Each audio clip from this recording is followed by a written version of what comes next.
explained to you, the fourth option that I have mentioned is that Pakistan may engage in collaborative campaign if they are conciliated to the UN General Assembly and attempt to block its approval if it goes to the UN General Assembly. So in no case we are in favor of that we should in any case sign an FISSILE. My only point is that if other nations want to have yes, Ambassador. Mike Lennon. Thank you very much. I'm Jan Smit of the Netherlands Embassy. I just have a question to clarify something that you, the chair, said, and which I did not completely understood. You said Pakistan will not accept freezing inequality, and I think that's something to think about a bit further, in the sense that this is an unequal world. I'm from a small country. We face inequality all the time. And one of the instruments to protect yourself against inequalities is to work on international agreements that safeguard your interests. So this statement, Pakistan will not accept freezing inequality, what will be the follow-up? I'll let the lady respond first. Now, the statement was not made filing money. The statement was made by Zahir Akram. He's our permanent representative in the Conference of Disarmament. And when we say we're not going to freeze inequality, it is largely in the context of South Asia, and more specifically India and Pakistan. And this has been our stance post the nuclear civil deal between India and Pakistan, given to India by the United States. So that's how we see the inequality. Yeah.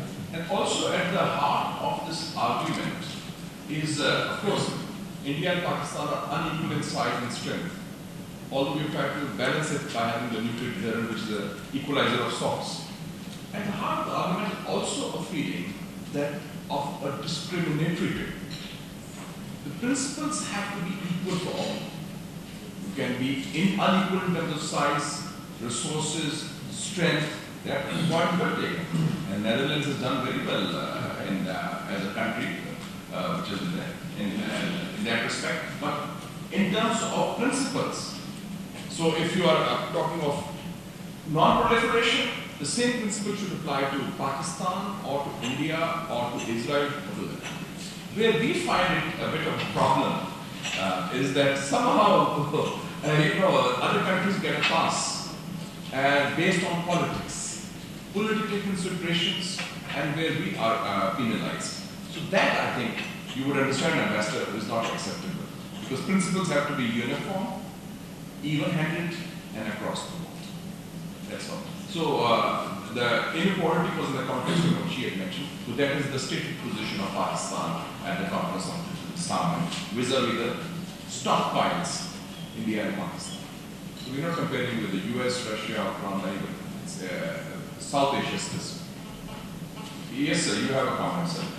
I said this thing in reply to the question of Patel.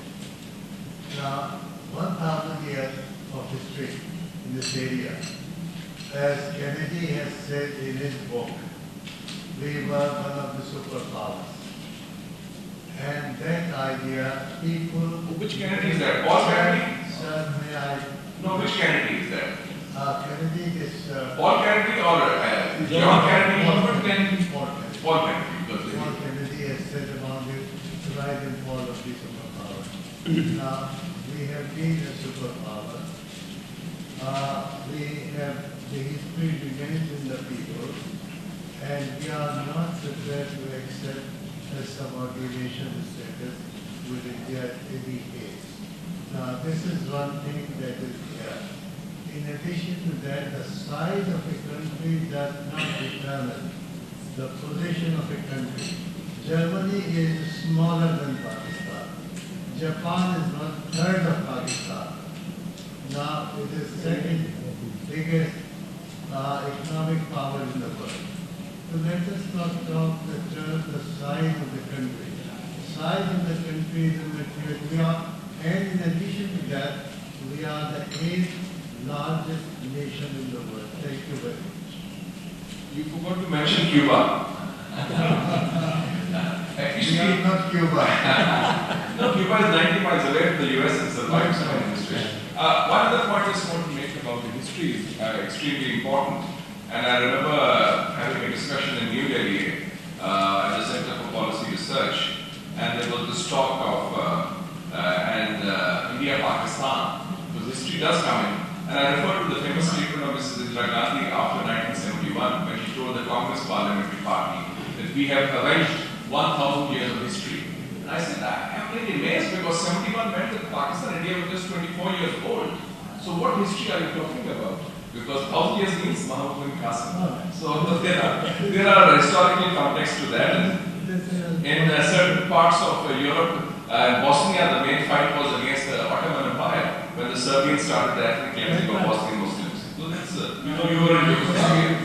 Anyway, we've had a lot of food for thought, but I can assure you there's also room for food as well. Actual food, which is going to be served right now, because you need respite from the seminar, and tea and snacks are being served, and I would like to cordially invite all the ladies and gentlemen. Asking for a question.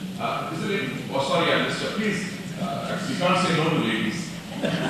Please, go ahead. Please, mic देना उन्हें. How long can we sustain this arms race? And how do we define our national security? You see, the economic condition that the country is facing these days.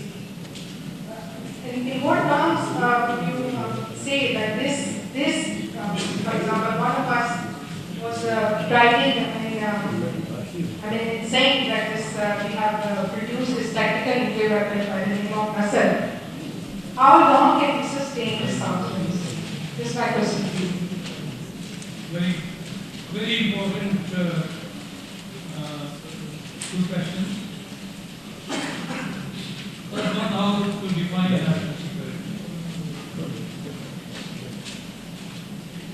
I'm an academic, teaching for a very long time in research. There is no consensus on any single definition of national security.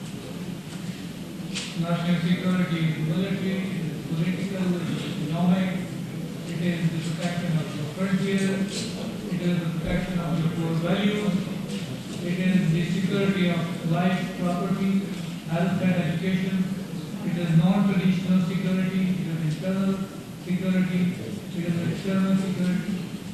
That's not very difficult. It's a very broad spectrum process which cannot have a narrow definition. But in terms of strategic or military security, which is the core of it, is that Pakistan has developed since 1998 a posture of credible minimum defense. I think which is quite credible enough even today. If we believe more or less in the estimates the three estimates I gave about India, Pakistan and other countries in the arsenal. One by SIPRI is quite reliable, one by International Institute of Strategic Studies, and another by International Panel on Fissile Materials. But none of them are accurate estimates, let me say that. Nobody exactly knows how many weapons India has and how many weapons we have. We are approximately, at the moment,